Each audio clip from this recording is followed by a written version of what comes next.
In today's video, we're going to be installing a 3.5 drop kit on the regular cab short bed. I went with Keltrax front and rear, Boss welding relocation kit in the back with anti-roll bar, and I did UMI flip kit and coil conversion. Also did IHC uppers and lowers. So we're going to get all that installed today. Most of the stuff that I'm doing on this truck, I've never done before. Suspension, the intake manifold, I've never done one. We're just gonna rip into all this and learn everything as we go. In the next video, we're gonna be doing oil pump gears and crank sprocket. I'm gonna have a buddy help me time it, but I will record the whole thing and we will learn it all together. Without further ado, I will get the truck up in the air here, start ripping everything apart, and hope it goes back together just as good as it came apart. So stay tuned.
Out with the old and with the new. Well, let's look at the comparison here between the two. This one's also way heavier than this one. I still have to get the upper and lower control arms off, and then we'll get the coil conversion kit installed, and then we'll try to get this new one in here, so stay tuned. All right, let's get the tunes back on and let's get fucking ripping this shit apart.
Next up, we're going to be installing the UMI flip kit. First things first, we're going to get the shocks taken off, get some of these hoses, brake lines and stuff moved out of the way. We're going to get the leaf springs taken off. We're going to get some supports up underneath the axle here to hold it up there. We got new brackets, for the leaf springs to mount onto as well, so that's why they're going to be completely removed. Once we reinstall the leafs, we'll raise the axle up, put the leaves up underneath and reinstall it.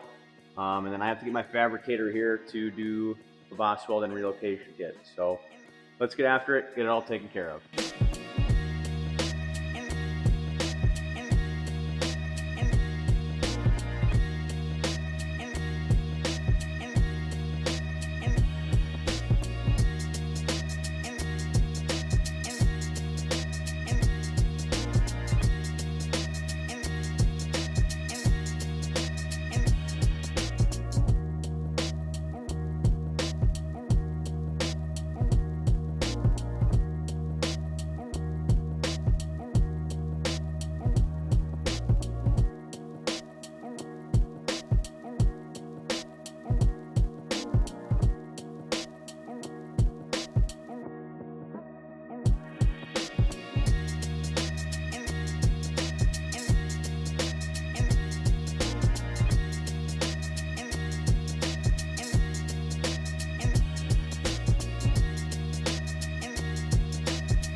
Oh, bro, bill's going up.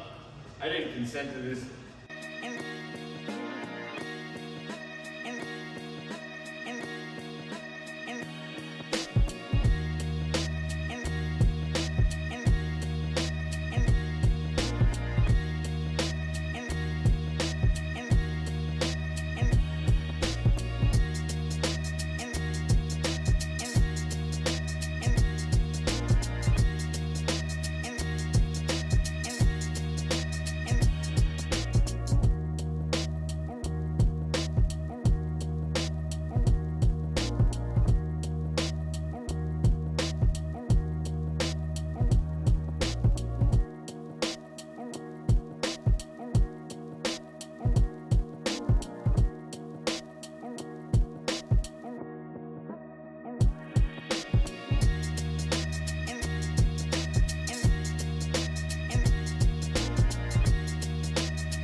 This thing looks so good. I am so stoked.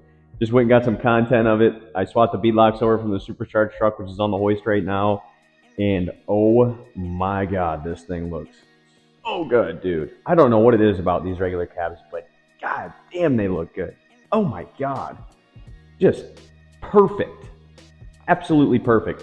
Everything's all done. I just have to go and torque everything down, and then it'll be all installed. I really liked installing it. It was fun to learn how to install it and do all that stuff. I installed a 3.5 drop kit on the supercharged truck probably 2-3 years ago, and I was really impressed with that kit. I like this kit a lot more than when I did on the supercharged truck. That was a Voss kit on that, a coil conversion and flip kit. I really like this UMI kit. The adjustments for the front with the coil conversion plates is nice. And then I like their rear kit where they have all the shims included. Their instructions were also super clear. Didn't really get to drive it too much because I didn't drive it too far. I'm in storage coverage right now, so I just drove and went, got some content quick, and that was it. Plus, I haven't torqued everything down yet, which you already heard me say, so I didn't want to rip on it too much. Everything is all installed. 3.5 drop is in. Bead locks are on. I just wanted to see what it would look like, and oh my God, it looks so good. So good. So next video, we are going to be doing either a fuel system or we're going to be doing oil pump gears and crank sprocket. One of the two. I don't know which one, but we will find out. See you in the next one.